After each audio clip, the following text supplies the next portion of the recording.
안녕하세요. 맥키네지의 투자클럽입니다. 셀트리온, 램시마 SC 관련해서 캐나다서 IBD 염증성 장질환이죠. 이 저항증 추가 승인 소식이 나왔습니다. 북미 시장 공략 관련되는 부분이 확대되고 있는데요.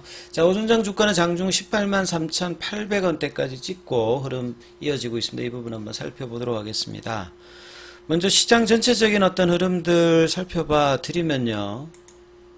주말에 마감된 이제 미증시 같은 오늘은 이제 미국 시장이 대통령의 날로 이제 휴장이에요.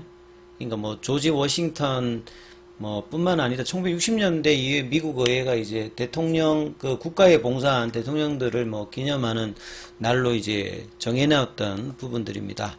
그래서 이제 지난 주말에 마감됐던 뉴욕 증시는 다우 지수가 145.13, 0.37% 빠졌고요. 나스닥도 이제 130.52, 0.82% 하락했고, 필라델피아 반도체 지수 같은 경우는 0.67% 하락을 해서 마쳤습니다. 자, 근데 오늘 이제 외국인들 같은 경우에는 선물 쪽에서 1조 넘게 매수를 했어요. 원달러느 자체도 이제 90전 정도 빠져서 워낙 강세 흐름들이 좀 나오고 있는 가운데 코스닥 쪽에서는 소폭입니다만 거래소 중심으로 일단 매수세가 이어지고 있죠. 외국인들이 3,700억대. 다음 주에 이제 정부 26일 날 기업 밸류업 관련돼서 초안 발표가 있습니다. 프로그램 관련해서. 그래서 최근에 이제 가치주 섹터인 이제 은행, 보험, 증권사, 이제 자동차, 지주회사, 통신, 요 주주 환원율이 높은, 여기 관련되는 대부분 이제 거래소 쪽에 있잖아요. 성장주라고 하면 이제 이 2차 전지라든지 제약 바이오, 그 다음에 인터넷, 게임주, 요런 어떤 퍼 레이쇼가 높은 어떤 부분들이 이제 코스닥 쪽에 집중되어 있다 보니까, 재료를 앞두고 이제 외국인과 기관들은 거래소 중심으로 일단 수급상으로 좀 들어오고 있죠.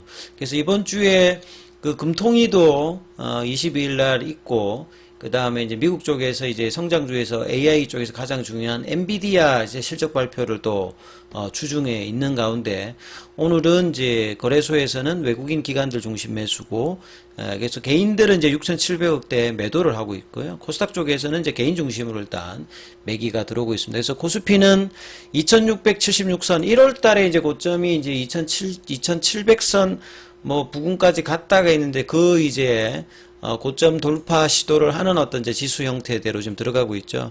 그리고 상대적으로 이제 코스닥 같은 경우에는 약세 흐름들.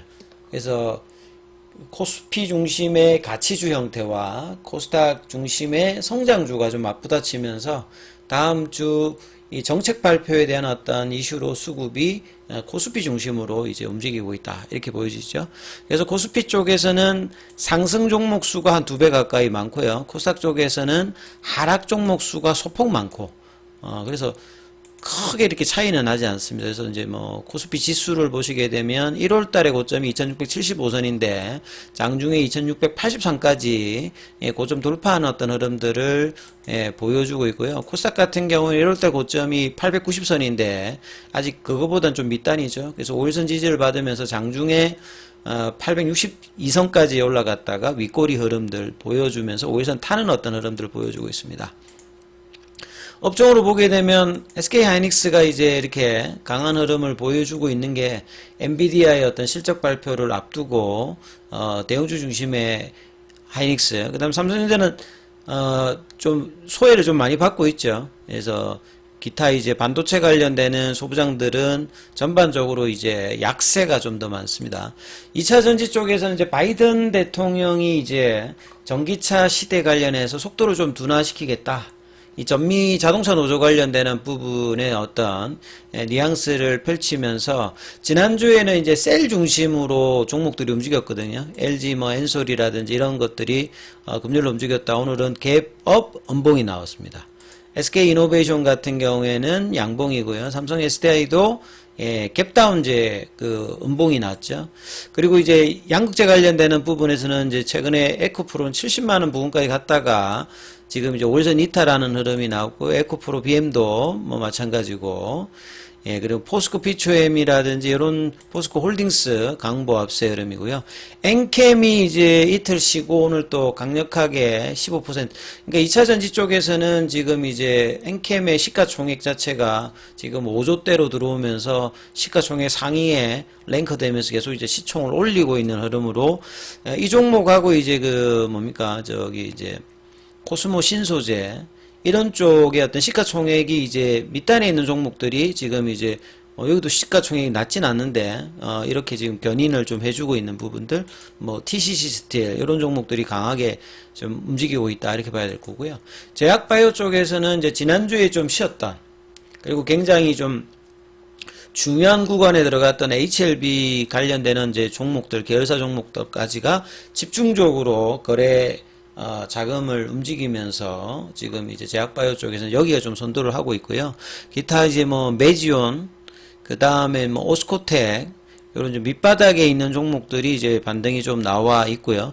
그 다음에 이제 지난주에 이제 뭐 루닛이나 딥노이드 같은 부분들도 좀 이제 뭐 장중에 좀 반등들을 했는데 오늘은 HLB 중심의 제약바이오 관련되는 부분 이야기들이 수급 쪽으로 좀 집중되어 있고요. 그 다음에 이제 뭐 현대차, 기아차도 마찬가지겠죠. 그 다음에 이제 뭐 그 3월 4일날 이제 발표를 앞두고 있는 초전도체 관련되는 부분에서는 초록 뭐 관련해서 좀 불확실성한 이야기 나오면서 아침에 갭다운해서 좀 등락을 보여주고 있다 이렇게 좀 보여주겠죠. 그 다음에 이제 뭐 개별주 흐름에서는 통신 이제 장비 쪽도 뭐 이렇게 조금 움직임이 조금 이제 있습니다. 자, 셀트리온 같은 경우에는 보시게 되면 1월 달에 이제 고점을 24만 1,000원을 찍고 25% 빠져서 18만 원대에서 한 달 넘게 견조한 지지는 해주고 있는데 좀처럼 이제 이 부분을 못 넘어가고 있죠. 그게 좁아진 볼린저 밴드 상단선의 어떤 저항을 받으면서 5일선과 21선도 지금 캔들하고 밀착되어 있는 흐름에서 거래량이 좀 터지지 않으면서 계속 18만 원권에서 좁은 등락을 보여주고 있고요. 셀트리온 제약도 마찬가지의 어떤 흐름들을 오늘도 좀 이어가고 있는데 분봉상으로 보시게 되면 셀트리온 같은 경우에는 장중에 18만 3,800원대, 셀트리온 제약 같은 경우에는 이제 장 초반에 10만 4천원대 여기를 고점을 찍고 움직이고 있고요. 셀트리온 같은 경우에는 밑단에서는 18만원대 지지를 어느 정도 확인해 주면서 거래량은 여전히 좀 줄어들어 있는 모습이고요. 장중에 이제 수급상으로는 연기금이 오늘은 금요일하고 다르게 또 일단 매수를 해주고 있습니다. 투시는 이틀 연속으로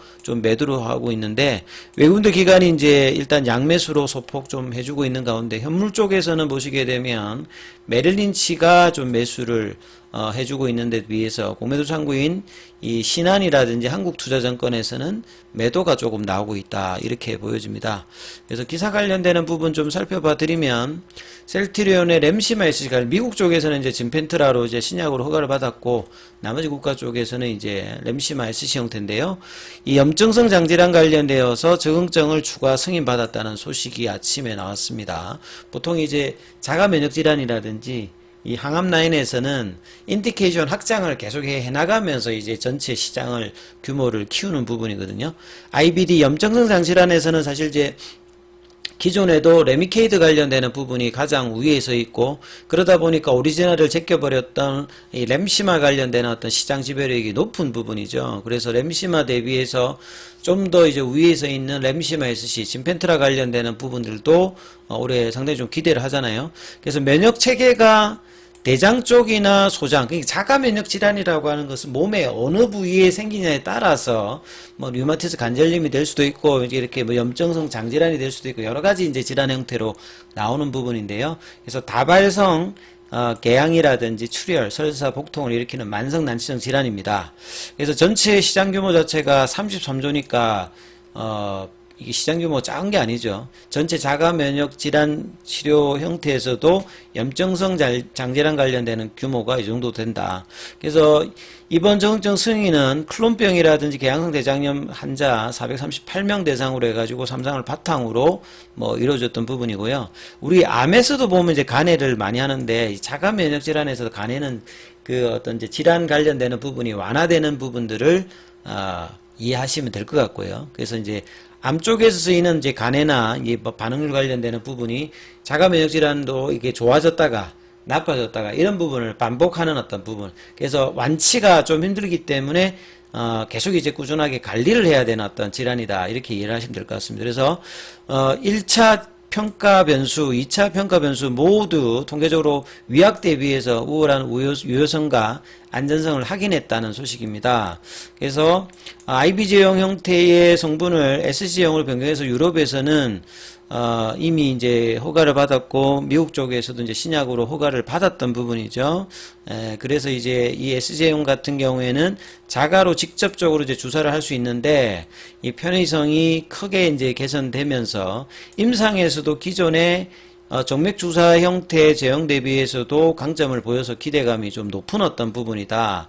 이렇게 좀 봐야 되겠죠. 그래서 유럽에서의 어떤 5개국뿐만 아니라 그 미국까지 북미 쪽까지 이제 확대가 되는 게 이제 올해 어떤 기대감이 있는 어떤 부분이죠. 그 캐나다는 또 인구가 넓기 때문에 미국과 마찬가지로 이제 병원을 가는 어떤 시간이라든지 비용 자체가 크기 때문에 환자의 어떤 편의성을 높이는 SG형 관련된 어떤 기대감들이 편의성 쪽에서 어떤 기대감이 있다. 이렇게 봐야 되겠죠. 그래서 캐나다 쪽에서 염증성 장질환 적응증 확보와 이제 2월 말에 이제 진펜트라가 출시가 되지 않습니까? 그렇기 때문에 북미 시장 어떤 공략이 직판을 통해서 얼마만큼 나오느냐 굉장히 어떤 중요한 구간에 있는 상태고요. 그래서 셀트리온은 2월 달에 어떤 기대감 내일 또 이제 실적 발표를 앞두고 있지 않습니까? 그래서 이 18만 원대에서 월봉상에 이제 1월 달에 시가 라인이죠. 20만 원대 흐름이 2월 달에 이제 출시를 앞두고 그다음에 실적 발표를 통해서 이제 좀 반등이 나올지 여부가 이게 굉장히 좀 중요하기 때문에 이탈시키지 않으면서 거래가 들면서 올라가는 흐름들 나올지 여부를 살피시면서 흐름 판단하셔야 될 것 같습니다. 여기까지 하겠습니다.